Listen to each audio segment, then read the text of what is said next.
Dari si Kabi itu, kalau tahu kalian pernah lihat, dia hanya pokoknya sesuatu yang sulit itu dia bikin jadi gampang ya. Jadi misalnya kemarin itu saya lihat orang mau tidur, supaya tidurnya nyenyak dia pakai apa, bikin apa semacam triplek, kemudian triplek itu ditaruhin bantal, kemudian di triplek itu dikasih seperti apa namanya, kemah-kemahan gitu ya, ada apa, kayu yang pernah buka di silang itu untuk menutupi kepala dia sebagai wartawan. Tapi memberikan keterangan juga tidak boleh dilebihkan, tidak boleh dikurangi. Ya, yang kita sebutkan misalnya seorang kakek ditabrak di kilo 6. Ini contoh judulnya ya, berita tadi. Ya. Bulan Rabu, misalnya kita bisa mengawali berita Balikpapan. Balikpapan itu berarti kejadiannya di kota Balikpapan. Balikpapan, ya. Usai seorang wartawan atau jurnalis atau reporter Seseorang. apa Pak? Menanyakan seseorang. Menanyakan seseorang. Ya. Yang lain? Apa kira-kira tugasnya? Tugas wartawan, reporter atau jurnalis?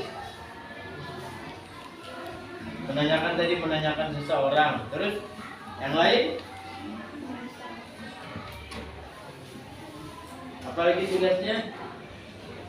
Pernah lihat kan di TV kan orang mewawancarai? Ya, pernah. Nah, itulah tugasnya dari wartawan. Jadi kalau kita lihat tugas dari seorang wartawan itu adalah menyajikan atau membuat informasi, ya. Jadi dia buat informasi tadi berdasarkan fakta dan keterangan si narasumber, ya. Nggak boleh ini ya, nggak boleh kita buat-buat beritanya. Ini contoh ada kejadian tabrakan, ini contoh saja, ya. Tabrakan misalnya di mana, di depan kuburan. Kira-kira bisa terjadi nggak? Pernah terlihat ada tabrakan yang di depan kuburan? Pernah dengar? Nggak pernah. Berarti aman aja jalannya ya. Yang dari turunan sampai situ ya, aman aja ya. Nah, ya, artinya contoh seperti ini tadi malam ya, saya juga lihat itu ada seorang kakek-kakek ditabrak sepeda motor. Ya mungkin karena kondisinya laju habis sholat taraweh, akhirnya kakek tadi di kilo 6 ya kalau tidak salah ditabrak.